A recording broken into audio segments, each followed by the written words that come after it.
that Iran's supreme leader, Ayatollah Ali Khamenei, has been killed in today's joint attack by the U.S. and Israel.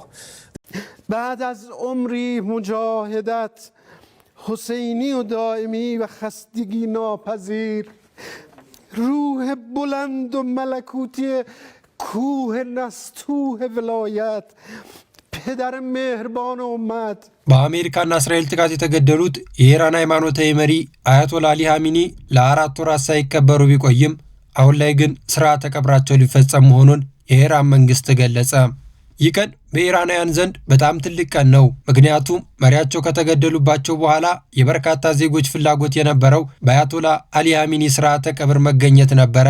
አያቶላ አሊ ኻሜኒ በኢራን ውስጥ በጣም ተወዳጅና በርካታ ተከታዮች ያላቸው መሪ ናቸው። አያቶላ በተገደሉበት ዕለት በርካታ ኢራናውያን የአሜሪካና እስራኤል ጀቶች በኢራን ላይ በርካታ ጥቃቶችን ሲፈጽሙ የኢራን ህዝብ ግን ሞትን ሳይፈራ አደባባይ ወጥተው መሪያቸው ስለተገደሉባቸው ሐዘናቸውን ሲገልጹ ነበረ።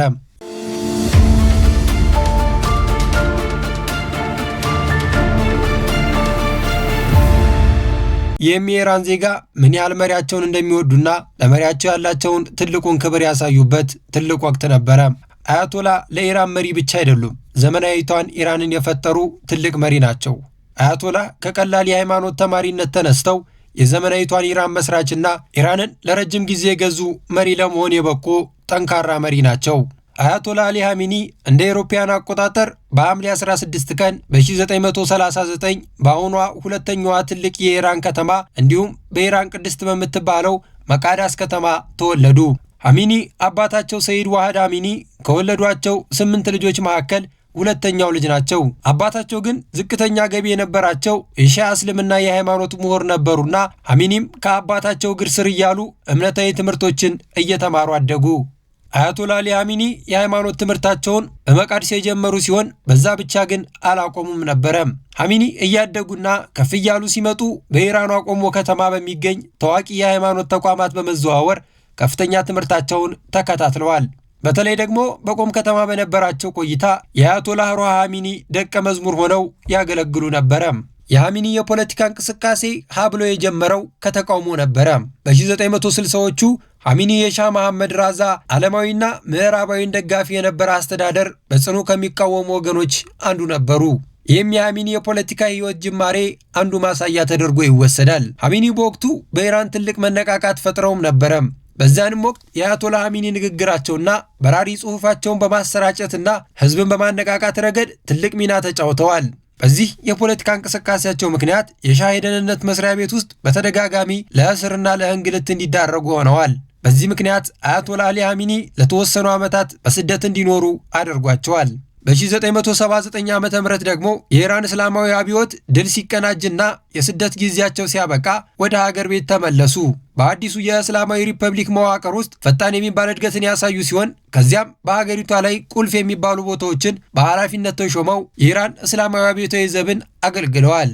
አያቶላህም በኃላፊነት በነበሩበት ወቅት ፎርቃን በተባለ አሸባሪ ቡድን በተሰነዘረባቸው የቦምብ ጥቃት ቀኝ እጃቸውን ሙሉ በሙሉ ከጥቅም ውጭ ሆኗል። በዚህም ምክንያት እስከ ዕድሜያቸው መጨረሻ ቀን ድረስ ቀኝ እጃቸውን ደብቀውት ቆይተዋል። ኻሜኒ በ1981 በኢራን በተካሄደው ምርጫ 95 በመቶ ድምፅ በማግኘት የኢራን ሶስተኛው ፕሬዝዳንት በመሆን ሹመትን አግኝተዋል። ኻሜኒ የፕሬዝዳንትነት ዘመናቸው ሙሉ በሙሉ በኢራንና በኢራቅ ጦርነት ውስጥ ስለነበረ የሀገሪቱ መከላከያና የውስጥ ፖለቲካ በመምራት ረገድ ከፍተኛ ልምድ አካብተዋል።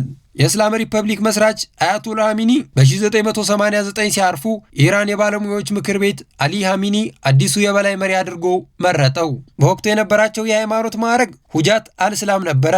ለዚህ ቦታ የሚመጥን ባለመሆኑ የሀገሪቱ ህገ መንግስት ተሻሽሎና አያቶላ የሚል ከፍተኛ ማዕረግ ተሰጥቷቸው ስልጣናቸውን በ1989 ተረከቡ። ኻሜኒ በመካከለኛው ምስራቅ ረጅም የስልጣን ዘመን የያዙ መሪ ከመሆናቸው በላይ ከሻህ መሐመድ ራዛ በመቀጠል በባለፉት ክፍለ ዘመን ረጅም ጊዜ የገዙ የኢራን መሪ ናቸው። ባሳለፍነው የካቲት 1 2018 ዓ.ም ኻሜኒ ኢራንን በመምራት ላይ በነበሩበት ወቅት አሜሪካና እስራኤል በመኖሪያ ቤታቸው ላይ በፈጸሙት ጥቃት የኢራን አብዮታዊ ዘብ መሪ የሆኑት አያቶላ አሊ ኻሜኒ ላይመለሱ አሸለቡ። በዚያ ጥቃት ላይ ባለቤታቸውንና የልጅ ልጃቸውን ያጡት ኻሜኒ ዛሬ ድረስ ሳይቀበሩ 4 ወራት ሞልተዋቸዋል። አሁን ላይ ግን የአያቶላ አሊ ኻሜኒ የቀብር ስነ ስርዓት ሊፈጸም መሆኑ የበርካታ ኢራናውያኖችን ልብ ደስ አሰኝቷል። በዚህም የቀብር ስነ ስርዓት ላይ በመካከለኛው ምስራቅ ታሪክ ታይቶ የማይታወቅ እጅግ ግዙፍ የተባለ የሽኝት ፕሮግራም ይፋ ይደረጋል ተብሏል። የኢራን የበላይ መሪ የነበሩት አያቶላ አሊ ኻሜኒ ከናፈቁት የመጨረሻ ምኞታቸው ጋር በማሻድ በሚገኘው ታዋቂው የኢማም ራዛ መቅደስ አጠገብ ሊከበሩ መሆኑም ታውቋል። የኢራን አብዮታዊ ጠባቂ ጦር እንዳስታወቀው ከሆነ ታላቅ የቀብር ስነ ስርዓት ሰኔ 14 ቀን የሚጀመር ሲሆን ለ3 ቀናት የሚቆይ በሚሊዮኖች የሚቆጠሩ ኢራናውያኖች የሚሳተፉበት አገር አቀፍ የሽኝት ሰልፍ በቴህራን በቆምና በማሻሃድ ከተማ ይካሄዳል ሲል የኢራን አብዮታዊ ጠባቂ ጦር ገልጿል።